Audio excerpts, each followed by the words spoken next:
À quoi ressemblerait le championnat 2020 dans un univers alternatif où, pour d'étranges raisons, les deux pilotes Mercedes et le pilote Red Bull, je parle bien sûr de Bottas et Hamilton, auraient disparu pour des raisons inconnues? Oui, on sait que je parle de Verstappen pour le pilote Red Bull, ils en ont pas deux non plus. Eh bien, nous allons voir la conclusion de ce palpitant championnat aujourd'hui dans cette troisième et dernière partie. Lorsque nous nous sommes quittés après le Grand Prix de l'Eiffel, remporté par Daniel Ricciardo devant Sergio Pérez et Carlos Sainz, l'Australien menait le championnat avec 140 points, 12 devant Albon et 13 devant Pérez. Quatrième au championnat, Leclerc revient dans la course au titre grâce à sa victoire au Portugal et les pauvres performances de Ricciardo et Albon ce week-end-là le placent à 11 points de la tête du championnat. Le Monégasque gagne devant Pierre Gasly, deuxième dans sa modeste Alpha Tauri, et Carlos Sainz qui monte sur un second podium consécutif, toujours derrière Gasly. Pérez est quatrième devant Ocon et Ricciardo. Vettel septième devant Raikkonen, auteur d'un brillant départ, tandis que Albon est seulement neuvième, et Norris signe le meilleur tour plus le point de la 10e place. Le Grand Prix d'Émilie-Romagne est une nouvelle opportunité pour permettre à Ricciardo d'enfoncer le clou au championnat avec une 3e victoire cette saison. Parti de la pole, Gasly dit à ses rêves de second succès sur panne mécanique, mais Kvyat sauve les meubles pour AlphaTauri en prenant son premier podium de la saison en étant deuxième devant Leclerc. Quatrième, Pérez devant Sainz, Norris, Raikkonen, Giovinazzi et Latifi qui marquent de nouveaux points alors que Russell s'est craché bêtement sous safety car tandis que Vettel est 10e. Le meilleur tour d'Alexander Albon ne lui rapportera rien au championnat puisqu'il finit hors du top 10. Et Pérez continue de refaire son retard au championnat en gagnant in extremis en Turquie devant les Ferrari de Vettel et Leclerc. Sainz est quatrième devant Albon, Norris avec un nouveau meilleur tour devant Stroll qui regrettera de ne pas avoir concrétisé sa pole position, lui qui semblait si bien parti pour remporter le titre en début de saison.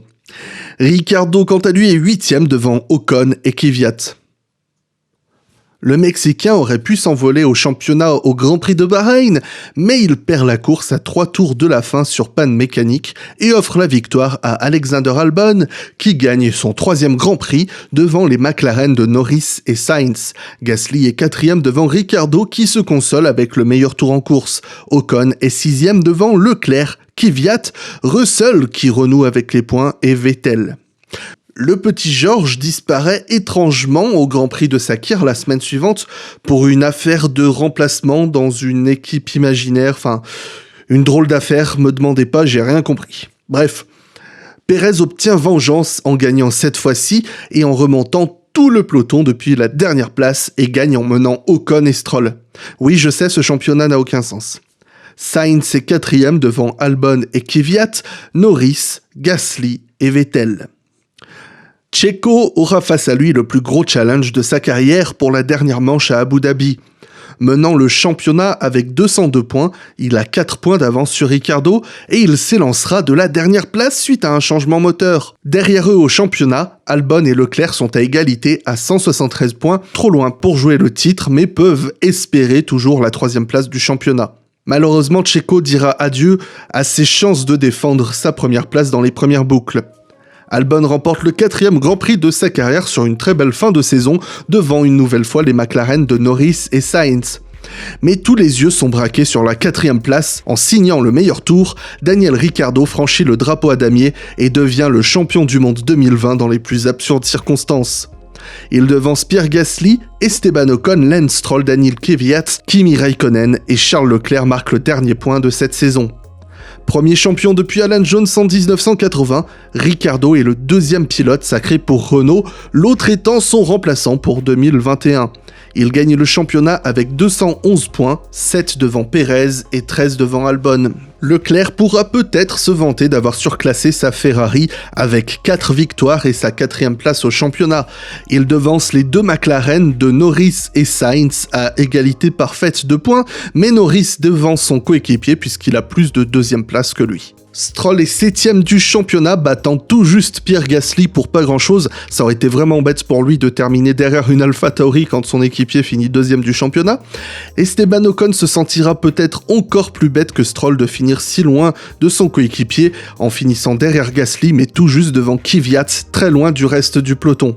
Il devance Sébastien Vettel de quelques points et dans quelques voies lactées non loin d'ici, Kimi Räikkönen a 25 points devançant Hülkenberg, Giovinazzi, Magnussen, Grosjean, Latifi et Russell à égalité, mais étant donné que Latifi a eu plus de meilleures places que Russell, il finit devant lui. Les 15 points de pénalité que Racing Point aura subis plus tôt cette saison ne les empêchera pas de se consoler avec le titre constructeur, 15 points devant Renault qui devance d'un rien les McLaren. La constance du duo Papaye, symbolisée par leur égalité parfaite au championnat, sera marquée par leur absence totale de victoire dans une saison qui voyait pourtant 6 pilotes différents gagner une course et où McLaren montait sur 10 podiums.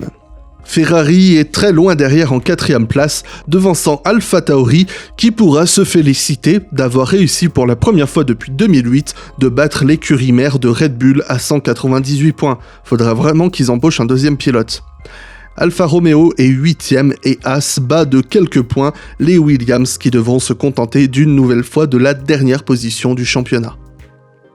Ce championnat 2020 richement disputé nous donne hâte de voir la saison 2021 qu'on espère aussi riche en rebondissements. J'espère que vous avez apprécié vivre cette saison 2020. En tout cas, personnellement, c'est un de mes championnats préférés et je pense que dans quelques années, on en parlera encore. Je souhaite vraiment que 2021 soit aussi passionnant et pourquoi pas même plus exaltant dans d'autres univers où il y aurait 3 pilotes en plus.